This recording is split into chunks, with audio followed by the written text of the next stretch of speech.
C'est devenu le scandale de la semaine.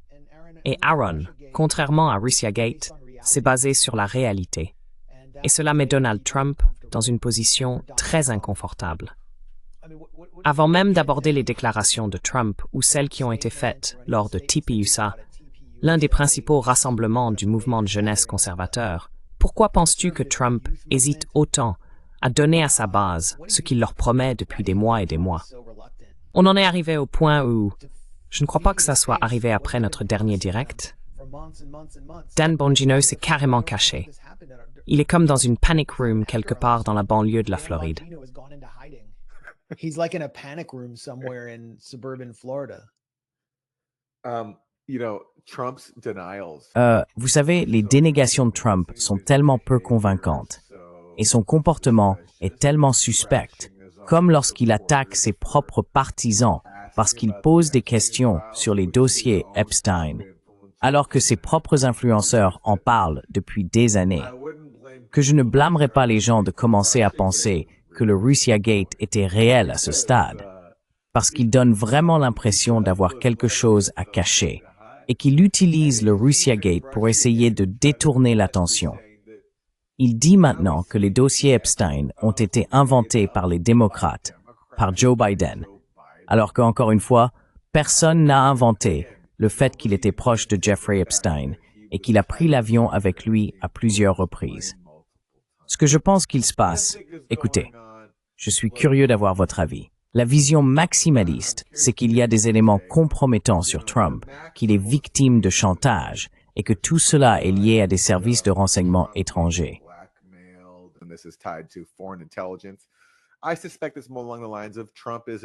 Je soupçonne que cela a davantage à voir avec le fait que Trump est un prédateur sexuel notoire. Il s'en est vanté dans l'enregistrement d'Access Hollywood. Il a été pris en train de s'en vanter.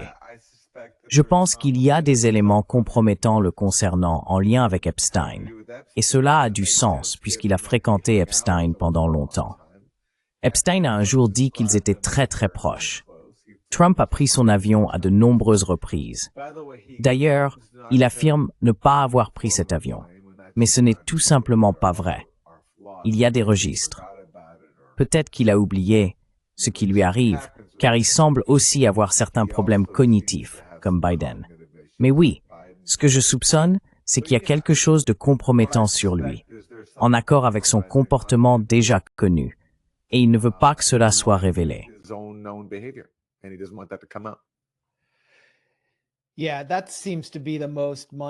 Oui, cela semble être l'explication la plus banale et la plus simple. Et je pense qu'il y a aussi des personnes proches de Trump, je veux dire, tous les hommes d'Epstein, des gens proches de Trump, qui ne veulent pas que cela sorte, qui ne veulent rien voir sortir à leur sujet. Trump a dit, vous savez, que cela pourrait être de fausses informations ou des informations qui impliquent des gens de manière injuste, simplement parce qu'ils figuraient sur le registre d'appel d'Epstein. Vous savez, il y a des mensonges pour lesquels Trump a déjà été démasqué, et ils sont assez évidents.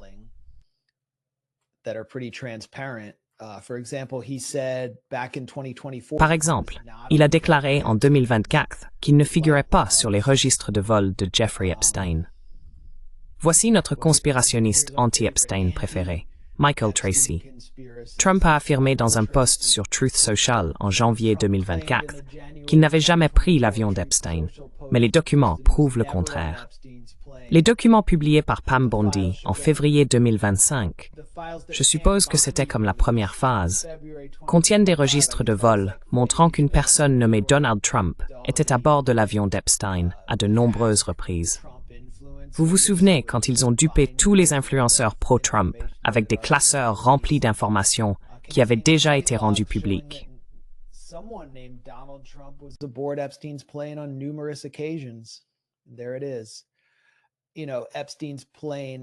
Voilà. L'avion d'Epstein, selon l'histoire, et c'est aussi ce que disent les proches de Clinton, était toujours à la disposition des personnes célèbres et puissantes si elles avaient besoin d'aller quelque part. Il était simplement un fournisseur fiable de voyages privés pour ceux qui ne voulaient pas voyager avec le grand public. C'est ainsi qu'ils se sont retrouvés d'une certaine manière, mêlé à ce criminel sexuel. Mais ce qui nuit vraiment à Trump, c'est son mépris flagrant pour sa propre base. On peut le voir non seulement dans ses propos, mais aussi dans la mise en scène ici, qui constitue l'image principale de ce direct. C'est Trump sur le tarmac avec son secrétaire au commerce, Howard Lutnick. Écoutez les propos de Trump.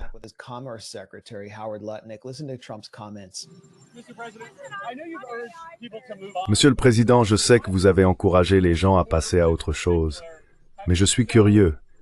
Pourquoi pensez-vous que vos partisans, en particulier, se sont autant intéressés à l'affaire Epstein et ont été si contrariés par la façon dont elle a été gérée? Je ne comprends pas pourquoi ils seraient aussi intéressés. Il est mort depuis longtemps. Il n'a jamais été un acteur majeur dans la vie. Je ne comprends pas quel est l'intérêt ou la fascination, je ne comprends vraiment pas. Et les informations crédibles ont été communiquées. N'oubliez pas, nous avons traversé des années de chasse aux sorcières avec Mueller et toutes sortes de choses. Le dossier Steele, qui était entièrement faux. Toutes ces informations étaient fausses. Mais je ne comprends pas pourquoi l'affaire Jeffrey Epstein intéresserait qui que ce soit. C'est assez ennuyeux.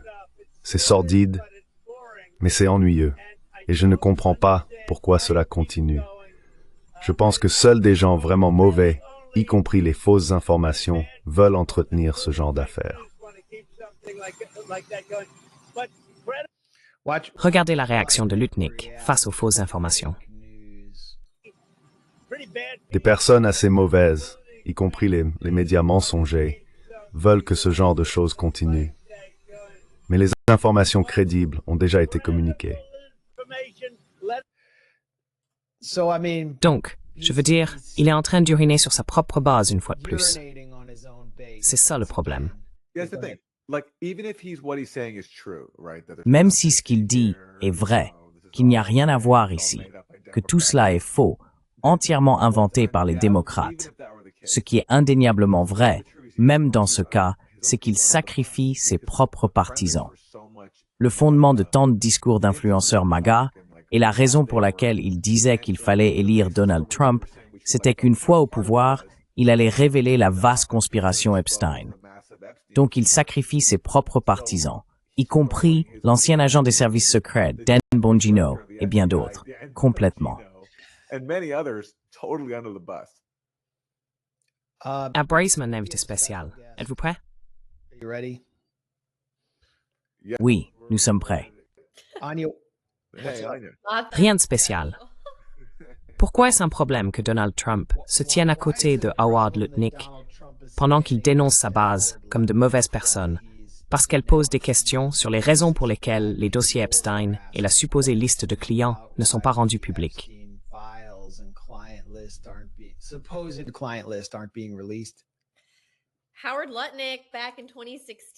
En 2016, Howard Lutnick faisait la une des journaux en tant que grand donateur de Clinton.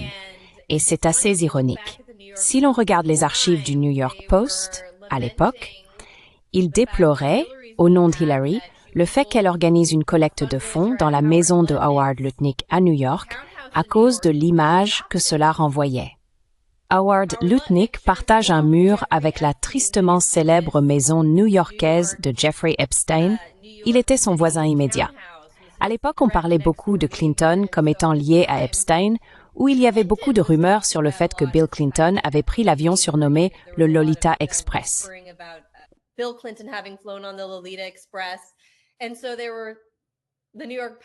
Ainsi, le New York Post et d'autres médias à l'époque ont souligné que Lutnick organisant cette collecte de fonds pour Clinton en 2016, juste à côté d'Epstein, n'était peut-être pas la meilleure image. Avance rapide de presque 10 ans, et Lutnick a complètement changé de camp.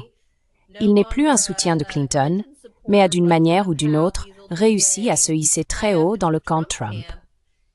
Et on voit cette déclaration de Trump dans la foulée de son tweet qui revient en gros à traiter ses partisans de paniers de déplorables. Il aurait tout aussi bien pu le dire en affirmant qu'il ne veut plus de leur soutien s'il s'intéresse encore à l'affaire Epstein.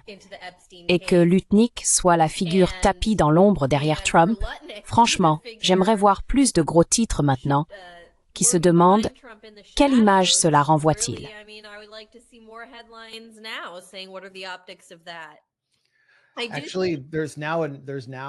En fait, il y a maintenant un article de Newsweek à ce sujet, à cause de la réaction sur les réseaux sociaux, réaction à laquelle j'ai moi-même contribué. J'ai eu environ 60 000 likes en soulignant que Lutnick n'aurait pas dû se tenir à côté de Trump à ce moment-là. Trump perd vraiment la main. Voici un titre de Newsweek d'hier. Les liens de Howard Lutnick avec Jeffrey Epstein sont examinés de près. Est-ce qu'il me cite? Probablement pas. Donc oui, tout se retourne contre Trump. Un ancien soutien d'Hillary Clinton est maintenant son bras droit, dénonçant ses propres partisans.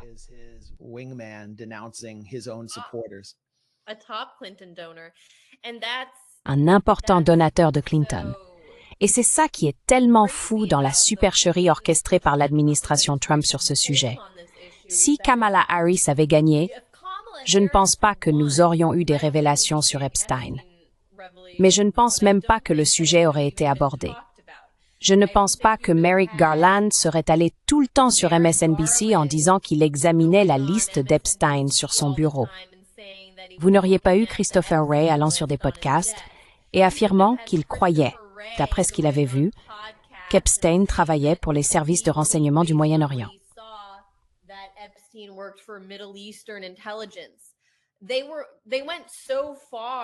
Ils sont allés tellement loin dans leur acceptation et leur discussion autour d'Epstein et de la manière dont le public a compris cela, que pour eux, se retourner la veille de l'arrivée de Netanyahou aux États-Unis et dire que, vous savez, tout ce que nous pouvions, que ce soit l'idée d'une liste de clients, que ce soit le fait qu'il y avait tout ce matériel vidéo et toutes ces vidéos saisies, des images saisies dans les différentes propriétés d'Epstein, les gens s'attendaient à voir tout cela. Je sais que les gens demandent toujours où sont les dossiers, est-ce que ce ne sont pas ces dossiers, mais le gouvernement a mené une enquête. Ils ont mené une enquête, un examen à long terme d'Epstein. Et il y a des montagnes de preuves qui ont été collectées dans toutes ces affaires, dans plusieurs États, contre lui et Maxwell.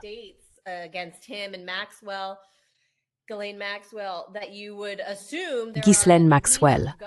On pourrait supposer qu'il existe au moins des documents gouvernementaux, des discussions ou quelque chose de plus que ce simple mémo présenté qui dit en gros qu'il n'y a rien.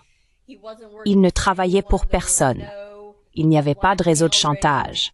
Et cela, après que la procureure générale ait affirmé qu'elle avait une liste de clients sur son bureau. Donc il y a quelque chose de profondément anormal ici. Et que Trump s'en mêle. Je veux dire, il ne s'agit pas seulement d'Epstein. Je pense que c'est la goutte d'eau qui fait déborder le vase en ce qui concerne la trahison de Trump envers sa base. Mais cela fait en réalité partie du revirement. Passer de pas de guerre avec l'Iran à bombarder l'Iran, de nous allons avoir la paix avec la Russie, à plus de sanctions et de confrontations avec la Russie, de nous allons procéder à des expulsions massives, à accorder une amnistie aux travailleurs sans papier.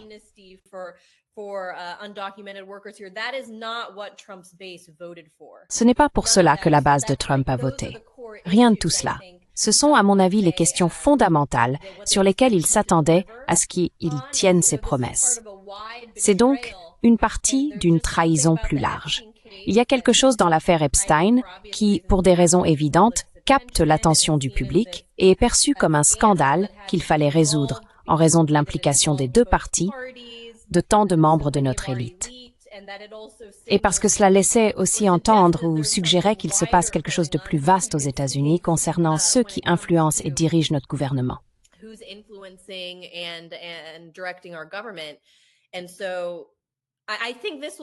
Et donc je pense que ce sera vraiment la fin de Trump. Il y a encore les partisans inconditionnels de Trump qui vont, selon moi, le suivre quoi qu'il arrive et faire confiance au système ou à leurs amis au gouvernement. Mais je pense que de manière plus générale, surtout chez les jeunes, ils vont maintenant commencer à chercher quelqu'un d'autre pour diriger le mouvement America First.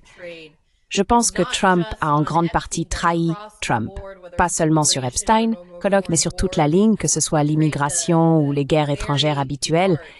Il a trahi le cœur même de l'idéologie America First. Et donc, je ne vois pas comment il peut encore être considéré comme le leader. Aaron, je ne sais pas si tu as quelque chose à ajouter à cela. Il y a tout le... Oui, vas-y. Eh bien, je ne suis pas aussi confiant dans le...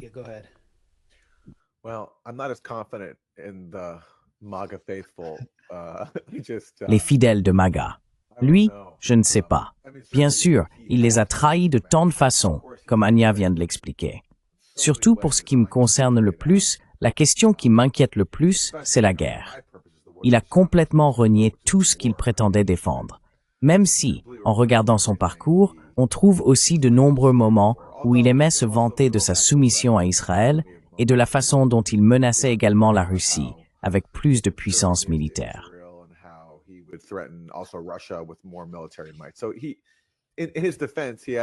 Donc lui, pour sa défense, il a été assez incohérent. Mais écoutez, j'espère voir les fidèles de Trump l'abandonner. J'adorerais que ce soit vrai, parce que ce serait formidable s'ils étaient dirigés par quelqu'un qui, au moins, même si je ne suis pas d'accord avec une grande partie du programme MAGA, au moins applique ce qu'ils prétendent défendre, surtout sur les aspects que je trouve positifs, comme par exemple être contre les guerres sans fin et se concentrer sur les besoins intérieurs, ce que Trump n'a jamais fait. Donc j'espère que ça arrivera. J'espère vraiment que ça arrivera. C'est un point important. Epstein sert de substitut, ou en quelque sorte de symbole, pour toutes les trahisons de Trump, dans le sens où il fait désormais partie de l'élite. Il a eu sa chance. C'est son deuxième mandat. C'est son retour après avoir été persécuté dans toutes ses affaires que sa base considère comme de la guerre juridique. Et en réalité, il ne s'oppose pas à l'agenda contre lequel ils ont voté. Son parti, le Parti républicain, est devenu pour beaucoup un parti anti-establishment.